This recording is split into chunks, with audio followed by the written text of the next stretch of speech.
அஸ்ஸலாமு அலைக்கும். பசங்களுக்கு ரொம்ப ரொம்ப பிடிச்ச, வீட்லயே ரொம்ப ஈஸியா செய்யக்கூடிய ஒன்றுனா, அது பானிபூரி தான். ரொம்ப ஈஸியா செஞ்சிடலாம். எப்படி செய்யுதுன்னு பார்க்கலாமா? ஒரு மிக்ஸி ஜாரில் நான் ஒரு 2 கைப்பிடி அளவுக்கு மல்லிக்கீரை, கொஞ்சமா புதினா, ஒரு ஒரு துண்டு இஞ்சி, 2 பச்சை மிளகா, கொஞ்சமா ஒரு சின்ன லெமன் சைஸ் அளவுக்கு புளி, 2 ஸ்பூன் ஜீரகத்தூள், கொஞ்சமா உப்பு சேர்த்து ஃபஸ்ட்டு கொர கொரப்பா அரைச்சிக்கிட்டு, அப்புறமா கொஞ்சமா தண்ணி ஊத்தி நல்லா இந்த அளவுக்கு பேஸ்ட்டா அரைச்சு எடுத்துக்கலாம். இப்போ ஒரு பாத்திரத்தில் மாற்றிக்கிட்டு நமக்கு எந்த அளவுக்கு தண்ணி வேணுமோ மாற்றிக்கலாம். நான் புளி சேர்த்தது வந்து கொஞ்சம் பத்தல, அதனால் கொஞ்சமாக புளி கரைச்சி சேர்த்துக்கிட்டேன். இதுலேயே வந்து கொஞ்சமாக சாட் மசாலா சேர்த்துக்கலாம். அந்த கிளிப் வந்து மிஸ் ஆகிடுச்சு.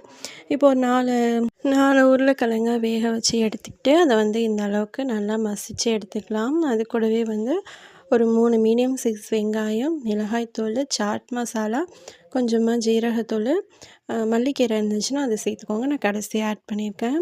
அதையுமே நல்லா சேர்த்து பெனஞ்சு எடுத்துக்கலாம். இப்போ வந்து பானிபூரி அப்பளம் வந்து கடைகள்லேயே நிறைய ஸ்டோர்ஸில் வந்து இப்போ கிடைக்கிது. அப்படி இல்லைங்க பட்சத்தில் நம்ம சப்பாத்தி மாவில் கூட சின்ன சின்னதாக பூரி மாதிரி எடுத்துக்கலாம். இப்போ நான் அது எல்லாத்தையுமே வறுத்து எடுத்துக்கிட்டேன். நடுவில் உடச்சி விட்டுட்டு இந்த உருளைக்கிழங்கு மிக்ஸ் பண்ணி வச்சுருக்கோம் இல்லையா, அதை இதில் சேர்த்துட்டு பானியில் முக்கி எடுத்தோம் அப்படின்னா சூப்பரான பானிபூரி ரெடி. பசங்க இது செஞ்சு கொடுங்க. பசங்க இனிமேல் கடைகளில் வாங்கி கேட்கவே மாட்டாங்க, உங்கள்கிட்ட தான் செஞ்சு கேட்பாங்க. செஞ்சு பார்த்துட்டு எப்படி இருந்துச்சுன்னு கண்டிப்பாக கமெண்ட் பண்ணுங்கள். என்னுடைய சேனலை மறக்காமல் சப்ஸ்கிரைப் பண்ணிக்கோங்க.